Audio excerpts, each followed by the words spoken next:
আজ নতুন নতুন আকীদা মার্কেটে লঞ্চ করছে, নতুন নতুন আকীদা যে শবে বারাত চলবে না। বিশ্বাস করুন, বলছে শবে বারাত সম্পর্কে যে সমস্ত হাদিসগুলো বলা হয় এই সবগুলো মাউযু। বলেন না নাউযুবিল্লাহ, বলেন না নাউযুবিল্লাহ। বিশ্বাস করুন, শবে বারাত সম্পর্কে অসংখ্য হাদিস আছে। এমনকি আমি আপনাদের খিদমতে অসংখ্য হাদিস দেখাতে পারবো। তবে হাদিসগুলো কিছু হাদিস হাসান লে জাতিহি এই পর্যায়ের, আর কিছু হাদিস যায়ীফ। যায়ীফ মানে মাউযু নয়, যায়ীফ মানে চাল নয়।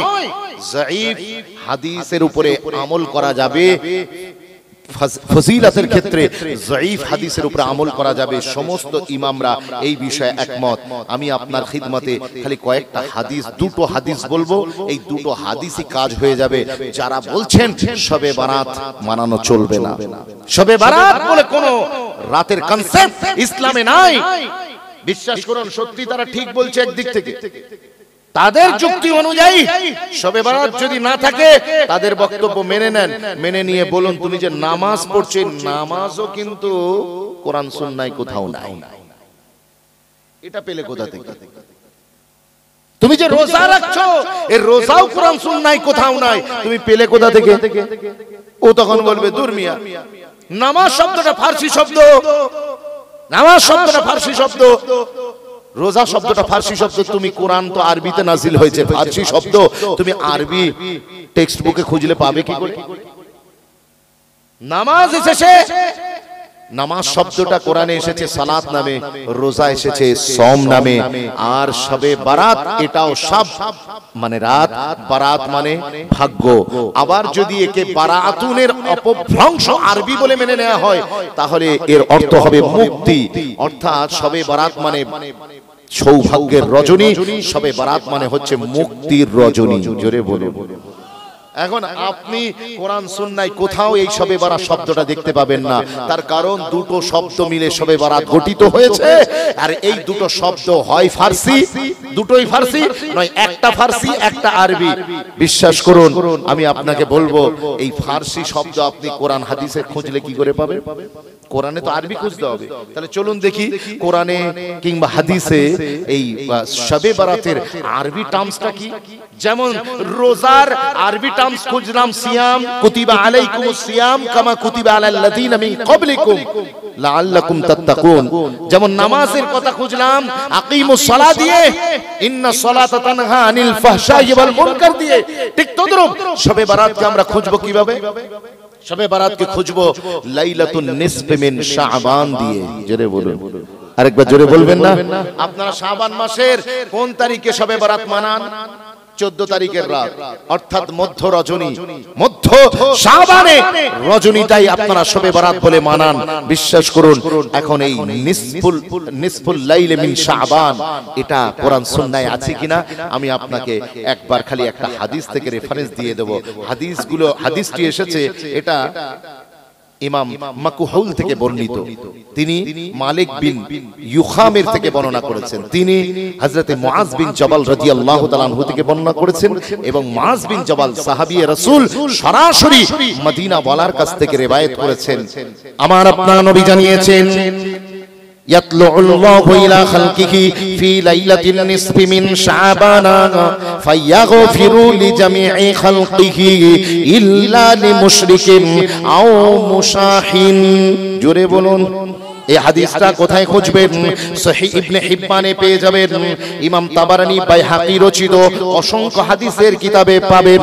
শুধু তাই নয়, হিলিয়াতুল আউলিয়াতে পাবেন, নুরউদ্দিন হাইসামির লেখা মাজমাউজ যাওয়ায়েদেও হাদিসটি আপনি পাবেন।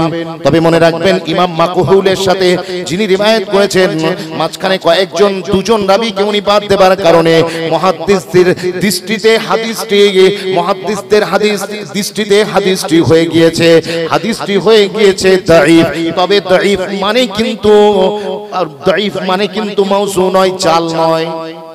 দাঈফ মানে হচ্ছে দুর্বল, দুর্বল হয়ে গিয়েছে। উনি মাঝখানে দুজনের রাবীর নাম বাদ দিয়েছেন যাদের কাছ থেকে শুনেছিলেন, ফলে দাঈফ হয়েছে। দাঈফ হাদিস সমস্ত ইমামদের ঐক্যমত, মুহাদ্দিসদের ঐক্যমত, দাঈফ হাদিস আমলের ফজিলতের ক্ষেত্রে আমল করা যাবে। আর একবার জোরে বলবেন না সুবহানাল্লাহ? জি, তিনি বলছেন রাসূল পাক সাল্লাল্লাহু আলাইহি ওয়াসাল্লাম বলেছেন, মুআজ বিন জাবাল বলছেন রাসূল পাক বলেছেন যে আল্লাহ পাক মধ্য শাবানের রাতে তিনি আসমানের কায়নাতে উদিত হন তার শানের মোতাবেক, মা ইয়ালিকু শানুহু, আর তিনি maaf করে দেন লি জামিয়ে খালকিহি, তার সৃষ্টিজীবের সকল মাখলুককে তিনি maaf করে দেন, সমস্ত মানুষকে maaf করে দেন, শুধু দুজন ছাড়া। জোরে বলুন না সুবহানাল্লাহ। দুজন ছাড়া আল্লাহ পাক সবাইকে maaf করে দেবে, শুধু দুইজনকে ছাড়া। একটা হচ্ছে মুশরিক আর একটা হচ্ছে মুশাহিন। মুশরিক বলা হয় কাকে? যিনি আল্লাহর সাথে শরীক করেছেন, যিনি আল্লাহকে ছাড়া অন্যকে রব বলে মেনে নিয়েছেন, তাকে আল্লাহ maaf করবে না। আমাদের ভিতরে কেউ মুশরিক আছে নাকি গো? জোরে বলেন, মুশরিক আছে? আমরা আল্লাহকে ছাড়া অন্য কাউকে মানি? নামাজ পড়ি না আলাদা কথা, রোজা রাখতে পারি না আলাদা কথা, এগুলো গুনার কাজ, কাবিরা গুনার কাজ। কিন্তু এর মানে এই নয় যে আপনি আল্লাহকে ছাড়া অন্য কারোর সামনে গিয়ে মাথা নত করছেন, তাকে সাজদা ঠুকছেন, এর মানে এটা নয়। আর আল্লাহ শিরকের গুনাহ কোরআনে বলেছেন, ইন্না শিরকা লা যুলমুন আযীম, এই শিরকের গুনাহ সবচেয়ে বড় জুলম। এখন শিরকের গুনাহ আল্লাহ ছাড়া অন্য কাউকে আল্লাহ বলে ডাকা, খোদা বলে ডাকা, এটা বড় জুলুম কি করে হলো? মনে করুন আপনার বিবি, আপনার বিবিকে আপনি ভরণ পোষণ করেন, যাবতীয় মেকআপ আপনার বিবিকে আপনি কিনে দেন, ফেয়ার এন্ড লাভলি আপনি আপনার বিবিকে কিনে দেন, আপনার বিবির বেনারসি যেটা পেলে সে হয় খুশি সেটাও আপনি কিনে দেন। কিন্তু আপনার বিবি আপনাকে ভালো না বেশে, আপনার খিদমত না করে অন্য লোকের খিদমত করছে, আপনি খুশি হবেন তো? এই জোরে বলেন, খুশি হবেন তো? তাহলে খুশি হবেন না, কারণ আপনি আপনার বিবিকে ভরণ পোষণ দিচ্ছেন, সবকিছু থাকার ঘর দিচ্ছেন, তার সব দায়িত্ব নিজের কাঁধে তুলে নিয়েছেন। আপনি যদি সহ্য না করতে পারেন যে অন্য কাউকে ভালোবাসো, তাহলে আল্লাহ যিনি আমাদের রুজি দিচ্ছেন, যিনি আমাদের রিজিক দাতা, অন্নদাতা, খালিক, মালিক, যিনি আমাদের জন্য দুনিয়াকে সাজিয়েছেন, আমার জন্য সব করেছেন, সেই আল্লাহ কি করে গাওয়ারা করবে যে আপনি আল্লাহকে ছেড়ে অন্য কারোর সামনে সাজদা দেবেন? সেই জন্য আল্লাহ মুশরিককে কোনোদিন ক্ষমা করবেন না। নাম্বার 2, দ্বিতীয় নম্বর মুশাহিন। কথা বুঝতে হয়েছে? মুশাহিন হিংসুক ব্যক্তি, এদেরকেও লাইলাতুল বারাতের রাতে ক্ষমা করা হবে না। যারা পাড়ার লোককে দেখে হিংসা করে, মনের ভিতরে এক মুসলমানের ব্যাপারে হিংসা পুষে রাখে, বিশ্বাস করুন এই হিংসা মারাত্মক একটা রোগের নাম। এটা যাকে একবার পেয়ে বসে তার ঘুম ছিনিয়ে নেয়। ঘুম ছিনিয়ে নেয়। একজনের দুতলা বাড়ি হচ্ছে আর দেখবেন যে হিংসুক সে শুকিয়ে যাচ্ছে। এ মিয়া তুমি শুকোচ্ছে কেন? বলে ও দুতলা বাড়ি হচ্ছে কেন? তার মানে খায় আলমগীর, মোটা হয় জাহাঙ্গীর। বিয়েতে বসে সকিনা, আদর পায় জরিনা, বিয়ে করে শামসু আর মজা মারে বাচ্চু। আরে আল্লাহ ওকে পয়সা দিয়েছে, ও দুতলা বাড়ি বানাচ্ছে, তুমি শুকরিয়া করো। আল্লাহ তুমি ওকে দিয়েছো, আমাকেও তুমি দাও। আল্লাহর কাছে দোয়া করো, তামান্না করো। কিন্তু তুমি তা না করে হিংসা করছো, কি করে ওর ক্ষতি করা যায়? সবজির বাজার একেবারে সাদুলি থেকে নিয়ে হাতিশাল পর্যন্ত ভোরের বেলা সবজির গাড়ি নিয়ে আপনার বড় বড় 407 ঢুকছে, অন্যজনের সবজি মরে যায়, অন্যজনের সবজি হচ্ছে না, সে আপনাকে দিয়ে হিংসা করছে। এই হিংসুক ব্যক্তিকে আল্লাহ লাইলাতুল বারাতের রাতে ক্ষমা করবেন না। তাহলে এই হাদিস থেকে বোঝা যায় এই রাতটা কত মুতাবাররাত রাত, যে রাতে আল্লাহ পাক রব্বুল আলামিন আসমানি কায়নাতে তার শানের মোতাবেক তিনি নেমে আসেন আর তার মাখলুকের সবাইকে তিনি একাধারে maaf করে দেন। আর একবার জোরে বলবেন না সুবহানাল্লাহ? আজকে কিছু লোক মার্কেটে বের হয়েছে, ওই যে বললাম হিংসুককে আল্লাহ ক্ষমা করবে না। আমার তো মনে হয় তারাই অরিজিনাল হিংসুক, যারা অপর মুসলমানকে আল্লাহর এই ক্ষমা থেকে বঞ্চিত করতে চায়। তারা চায় না আপনার আল্লাহর মাগফিরাত পান, আল্লাহর দয়া পান, এটা তারা চায় না। সেজন্য তারা কি করছে, এলাকায় ঢান্ডোরা পিটিয়ে দিয়েছে, সবে বারাত বেদাত বেদাত বেদাত, মানা যাবে না, নাজায়েজ চলবে না। বিশ্বাস করুন আমি আপনাদের খিদমতে আরেকটা হাদিস বলেই আমি সবে বারাতের সম্পর্কে বক্তব্যটাকে আমি মুকাম্মাল কনক্লুড করব। বিশ্বাস করুন আমার রাসূল পাক সাল্লাল্লাহু আলাইহি সাল্লামের হাদিস এসেছে আম্মা জান আয়েশা সিদ্দিকা রাদিয়াল্লাহু তাআলা আনহা থেকে। এই হাদিসটিকে আপনি পাবেন মুসনাদে আহমদেও পেয়ে যাবেন, সুনান তিরমিজিতে পাবেন, সুনান ইবনে মাজাহতে পাবেন, এছাড়া অসংখ্য হাদিসের কিতাবে পাবেন। আম্মা জান আয়েশা সিদ্দিকা রাদিয়াল্লাহু তাআলা আনহা তিনি বলছেন, عائشة رضي الله تعالى عنها قالت فقدت رسول الله صلى الله عليه وسلم ليلة فخرجت فإذا هو بالبقيع فقال أكنت تخافين أن يحيف الله عليك ورسوله قلت يا رسول الله إني ظننت أنك أتيت بعد نسائك فقال إن الله عز وجل ينزل ليلة النصف من شعبان إلى السماء الدنيا فيغفر لأكثر من عدد شعر غنم كلب جري جرم سبحان الله نوجوان تروننا أما زان صديقة كائنات حضرت عائشة صديقة رضي الله تعالى عنها তিনি বলছেন এক তারিখে এক রজনীতে আমি দেখলাম রাসূলুল্লাহ আমার বিছানায় নাই আমি ভয় পেয়ে গেলাম আমার নবী পাক আমাকে ছেড়ে অন্য কোন বিবির কাছে চলে গেলেন কিনা আমি আস্তে আস্তে উঠলাম ওঠার পরেতে আমি খোঁজ করতে লাগলাম রাসূলুল্লাহকে কিন্তু রাসূলকে খুঁজে পেলাম না খুঁজতে খুঁজতে আমি কোথায় গেলাম জান্নাতুল বাকি গোরস্থানে চলে গেলাম ওই গোরস্থানে গিয়েতে দেখলাম ফাইদান হুয়া বিল বাকি আমার রাসূলুল্লাহ জান্নাতুল বাকিতে দাঁড়িয়ে আছে আরো জোরে বলা যাবে না এ নওজোয়ান তরুণেরা আম্মা জানকে দেখে আমার নবী বলছেন তাখাফিনা আইয়ুহিফা আলাইকাল্লাহু ওয়া রাসূলুহু তুমি কি ভেবেছো আমি রাসূলুল্লাহ আর আমার আল্লাহ দুজন কি তোমার সাথে ধোঁকা দেবে আজকে তোমার বাড়িতে পালা আমি অন্য কোথাও চলে যাব আমরা দুজন কি তোমার হক নষ্ট করবে এটা তুমি ভেবেছো আম্মা জান সত্যি কথা বললেন হ্যাঁ হ্যাঁ আমার মনে তামান্না এসেছিল আল্লাহ নবী বললেন না না আয়েশা আজকের রাতটা কত মুতাবাররাত রাত তুমি তা জানো না কারণ আজকে মধ্য শাবানের রাত আজকে লাইলাতুল বারাতের রাত শবে বারাতের রাত এই রাত্রিতে আমার আল্লাহ আমার পরবর্তীকার বিনিয়াজ তার গুনাহগার বান্দাদেরকে ক্ষমা করেন কত পরিমাণ গুনাহগারকে ক্ষমা করেন লি আকসারা আদাদে শারে গানামে কালবিন বনু কালাব সৌদি আরবের সবচেয়ে বড় পশু সবচেয়ে বেশি সংখ্যক পশু পালনকারী গোত্র ছাগল বকরি পালনকারী গোত্রটার নাম হলো কালাব এই কালাবের গোত্রে যত বকরি আছে বকরির গায়েতে যত পশম আছে প্রত্যেকটা পশমের চেয়েও বেশি পরিমাণ গুনাহগারকে আল্লাহ পাক আজকে রাতে maaf করে দেবে আর একটু জোরে বলা যাবে না সুবহানাল্লাহ জি বনু কালাব গোত্রের বকরির গায়ে যত পশম আছে সেই পশমের চেয়েও অধিক সংখ্যক আল্লাহ পাক গুনাহগারকে maaf করে দেবেন বিশ্বাস করুন সেই জন্য রাসূলুল্লাহ জান্নাতুল বাকি গোরস্থানে গিয়ে উম্মতের জন্য দোয়া চাইছেন কারণ আজকের রাত গোল্ডেন অপরচুনিটি ক্যাচ মিস তো ম্যাচ মিস আমার রাসূল পাক সাল্লাল্লাহু আলাইহি ওয়াসাল্লাম এই অপরচুনিটি মিস করতে চাননি আর আমাদের কিছু শায়েখ বের হয়েছে ফেসবুকে কিছু ইউটিউবে মৌলী সাহেব বের হয়েছে এই যে 1400 বছর ধরে এই রাতে কবর জিয়ারত এই রাতে ইবাদত বندگی নফল ইবাদত কোন রসম রিওয়াজ ছাড়া কোন সংখ্যা নির্দিষ্ট ছাড়া আপনি আপনার মতো করে ইবাদত বندگی কি মসজিদে কি ঘরে কি জিকির আজকার তাসবিহ তাহলিল করবেন কিছু লোকের কষ্ট হচ্ছে বলে ওরা জান্নাতে চলে যাবে ওরা আল্লাহর ক্ষমা পেয়ে যাবে হাতে ধরে বলে যায় খোদা কে লিয়ে আপনি তাদের কথায় কান দেবেন না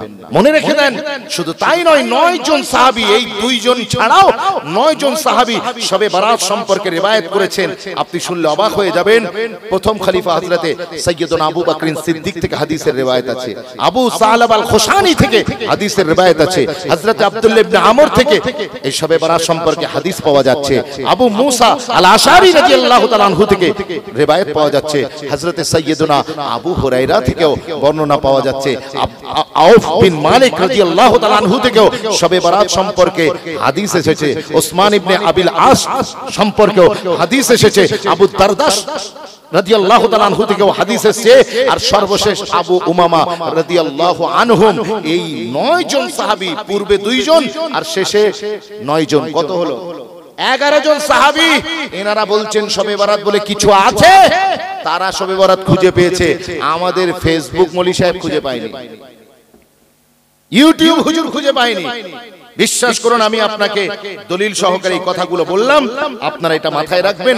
কাজেই আপনারা যেভাবে শবে বারাত পালন করে আসছেন সেইভাবে পালন করবেন। মনে রাখবেন, যারা শবে বারাত বিরোধিতা করে তারা ইমাম মানে শাইখুল ইসলাম ইবনে তাইমিয়া রাহিমাহুল্লাহকে। তো ইবনে তাইমিয়া রাহিমাহুল্লাহ তিনি কি বলেছেন আবার শুনলে তারা অবাক হয়ে যাবে। তিনি কিতাবের ভিতরে হযরতে জামালউদ্দিন কাসিমি রাহমাতুল্লাহ কিতাব ইসলাহুল মাসাজিদের ভিতরে তিনি শবে বারাত সম্পর্কে যে কথাটাই বলেছে আপনি শুনলে অবাক হয়ে যাবেন। এনারা তো খুঁজে পাচ্ছে না। তিনি বলেছেন, আম্মা লাইলাতুন নিসবে ফাকাদ রুবিয়া ফি ফাদলিহা আহাদিসুন ওয়া আসারুন ওয়া নুকিলা আন তাইফাতিন মিনাস সালাফে আন্নাহুম কানু ইউসাল্লুনা ফিহা ফাসালাতুর রাজুলি ফিহা ওয়াহদাহু قد تقدمه فيه سلف وله فيه حجة فلا ينكر مثل هذا। বিশ্বাস করুন, আল্লামা ইবনে তাইমিয়া যাকে সমস্ত পৃথিবীর মাকতাবে ফিকরা শাইখুল ইসলাম বলে মানে, সেই আল্লামা ইবনে তাইমিয়া তিনি বলছেন যে এই শবে বারাতকে অস্বীকার করার কোনো জায়গা নেই। তার কারণ এই ব্যাপারে অসংখ্য রিওয়ায়াতও আছে, আর সালফে সালিহিনরা এই রাতেতে আল্লাহর ইবাদত বান্দিগি করেছেন, নামাজ পড়েছেন। তবে নামাজটা জমাতবদ্ধভাবে নয়, নফল একাকীভাবে আপনারা করবেন, এতে কোনো সমস্যা নাই। ফালা ইউনকারু মিসলু যালিক, সুতরাং এটা অস্বীকার করার কোনো জায়গাই নেই। একবার জোরে বলবেন না সুবহানাল্লাহ। শুধু ক্যাসেটটা বাজিয়ে দেবেন তাদের কাছে যারা শবে বারাতকে বলে বিদআত, বলে ইবনে তাইমিয়াকে মানো কি মানো না। যদি বলে মানি তাহলে মেনে নাও শবে বারাতকে, কথা বুঝতে পারছেন? আর যদি বলে মানি না তাহলে আবার ফের তার অপারেশন আলাদা হবে। আবার দেখুন, সেই দলের আরেক বড় স্কলার মাওলানা আব্দুর রহমান ওবাইদুল্লাহ মুবারকপুরি তিনি বলেছেন, হাযিহিল আহাদিসু বিমাজমুইহা হুজ্জাতুন আলা মান যাআমা আন্নাহু লাম ইউসবাত ফি ফাজিলাতি লাইলাতিন নিসফি মিন শাবান শাইয়ুন। তিনি বলছেন এই শবে বারাত সম্পর্কিত এই যে 11 জন সাহাবীর হাদিসের উপরে আলোচনা করতে গিয়ে তিনি এই কথা বলেছেন যে এতগুলো হাদিস থাকার পরেও যে ব্যক্তি শবে বারাতকে অস্বীকার করে তার বিরুদ্ধে এটা দলিল, এই 11 জনের হাদিসটাই তার বিরুদ্ধে দলিল যে সে ভুল বলছে, সে মিথ্যা বলছে। শবে বারাত আগেও ছিল, এখনো আছে, কিয়ামত পর্যন্ত থাকবে। আরেকবার জোরে বলবেন না সুবহানাল্লাহ। এটা আপনি কোথায় পাবেন? এটা আপনি তুহফাতুল আহওয়াজিতে ও মিরআতুল মাফাতিহের ভিতরে আপনি পাবেন। 4 নম্বর খণ্ড 325 পৃষ্ঠা মিরআতুল মাফাতি, যেটা আহলে হাদিসদের বড় শায়েখ মাওলানা আব্দুর রহমান ওবাইদুল্লাহ মুবারকপুরি তিনি বলেছেন, তিনি এই কথাটা বলেছেন শবে বারাতের দলিলের এতগুলো দলিলকে সামনে রেখে তিনি বলেছেন শবে বারাত অবশ্যই আছে। যে লোকটা অস্বীকার করে তার বিরুদ্ধে এই দলিলগুলোই যথেষ্ট। বলুন না সুবহানাল্লাহ। তবে আমরা কিন্তু সেই দল নয় যে শবে বারাতকে নিয়ে বাড়াবাড়ি করা, শবে বারাতকে নিয়ে ছাড়াছাড়ি করা। কিছু লোক তো খুব বাড়াবাড়ি করে, একেবারে গোরস্থান থেকে ঘর পর্যন্ত পুরো আলো জ্বালিয়ে দেয় যাতে মুর্দাদের আসতে ঘর চিনতে অসুবিধা না হয়। কথা হচ্ছে না? তাদের ধারণা শবে বারাতে মুর্দানা নাকি কবরস্থান থেকে উঠে বাড়িতে আসে সওয়াব নিতে। বলেন না আস্তাগফিরুল্লাহ, বলেন আস্তাগফিরুল্লাহ। এই ধারণা কোনো ভিত্তি নেই ইসলামে। অনেকে ধারণা যে হালুয়া আর রুটি যদি শবে বারাতে না বানানো হয় তাহলে শবে বারাতই হবে না, সওয়াব হবে না। বিশ্বাস করে এর কোনো কনসেপ্ট ইসলাম শরিয়াতে নেই, এর কোনো ভিত্তি নেই। কথা মা বুঝতে পারছেন? বিশ্বাস করুন, সেই জন্য আপনাদেরকে বলবো আপনারা সহি সুন্নাহ তরিকায় নামাজের দলিল পেলেন, আপনি জিকির আজকারের দলিল পেলেন, নফল যে কোনো ইবাদত, দান সাদকা বলেন, ওয়াজ মাহফিল বলেন, আবার সেটা ইনডোর প্রোগ্রাম করার চেষ্টা করবেন যাতে আবার বাইরে আওয়াজ গিয়ে অন্য যারা বাড়িতে নফল ইবাদত করবে তাদের যাতে ডিস্টার্ব না হয় সেদিকটা খেয়াল রাখতে হবে, খুব খেয়াল রাখতে হবে। নাম্বার 2, দ্বিতীয় নম্বর, মসজিদে আপনারা একাকীভাবে নির্জনে একাকীভাবে আপনারা নফল ইবাদত করবেন। তবে কোন সংখ্যা নির্দিষ্ট নেই, 12 রাকাত পড়তে হবে, 16 রাকাত পড়তে হবে, নিজের উপরে এইভাবে নির্দিষ্ট করে নেবেন না। যতটুকুন শরীর মাস্তাতা as you can as possible, যতটা আপনি পারবেন you can do it, আপনি নামাজ পড়বেন, শরীর যতক্ষণ বইবে নামাজ পড়বেন। আর মনে রাখবেন পরের দিন শবে বারাতের পরের দিন অর্থাৎ 14 তারিখের রাত জাগলেন, পরের দিন 15 তারিখ রোজা রাখবেন। বলেন না সুবহানাল্লাহ। রোজা রাখবেন, তার কারণ এই রোজাটাও হাদিস শরীফ থেকে প্রমাণিত। 1 নম্বর কথা, আইয়ামে 20 এর ভিতরে 15 তারিখটা পড়ে যায়। রাসূলুল্লাহ এভরি সিঙ্গেল মান্থে 13, 14, 15 এই 3টে দিন রোজা রাখতেন। এটা মাস্ট হুজুরের আমলে জিন্দেগি। এটাকে বলা হয় আইয়ামে বীজ। এই আইয়ামে বীজের 3টে দিনের ভিতরে শবে বারাতের যে রোজা, শাবান মাসের 15 তারিখের রোজাটা পড়ছে কি পড়ছে না? 15 তারিখের দিনটা আপনারা পেয়ে যাচ্ছেন। সুতরাং ওই দিন রোজা রাখাটা সুন্নাহ। জোরে বলুন না সুবহানাল্লাহ। আপনি রাসূলুল্লাহর ওই খেয়ালে প্রতি মাসে দিনে রাখতেন, সেই হিসাবে ওটা সুন্নাহ হয়ে গেল। আর দ্বিতীয় নম্বর, হুজুর আমার এই শবে বারাত উপলক্ষে রোজা রাখার কথাও বলেছে। সুতরাং আমরা যদি ওই দিনটা রাখি তাহলে কোনো সমস্যা হবে না। আমার নবী পাকের শানে আম্মা জান আয়েশা সিদ্দিকা বলেছেন, আমি আমার রাসূলকে, আমি আমার হুজুরকে রমজান মাস এবং শাবান মাস ছাড়া, রমজান মাসের তো পুরো মাস হুজুর রোজা রাখতেন, আর শাবান মাসের চেয়ে এত অধিক সংখ্যক রোজা আমি আর কোনো মাসে রাখতে দেখি নাই। জোরে বলুন। সেই শাবান মাসে পড়ে কি শবে বারাত কিনা? জোরে বলেন। তবে রমজানের 2 দিন 1 দিন আগে থেকে রোজা করা ছেড়ে দেবেন, যাতে আপনি নেট প্র্যাকটিস করা ছেড়ে দেবেন ফাইনাল ম্যাচে নামার আগে। কারণ নেটেই যদি আপনি ঘাম ঝরিয়ে ফেলেন, ফাইনালে খেলবেন কি করে? কথা বলেন না। জি, সেই জন্য হুজুরের নির্দেশ, তোমরা রমাদানের ফরজ রোজার আগে 2-3 দিন আগে থেকে তোমরা রোজা আর রেখো না। নফল তোমার যা ইচ্ছা তুমি শাবান মাসে রাখো, কিন্তু রমাদান ফরজ রোজা স্টার্টিং এর শুরুর দিকে 2-1 দিন তোমরা রোজা রেখো না, যাতে করে এনার্জি বিল্ড আপ হয় এবং তোমাদের এনার্জি যাতে রিডিউস না হয়ে যায়, সেটা তোমরা খুব খেয়াল রাখবে। সুতরাং আসুন না, এই রোজা, শবে বারাতের রোজা বলেন আর রমাদানের রোজা রাখার দরকার আছে না নাই?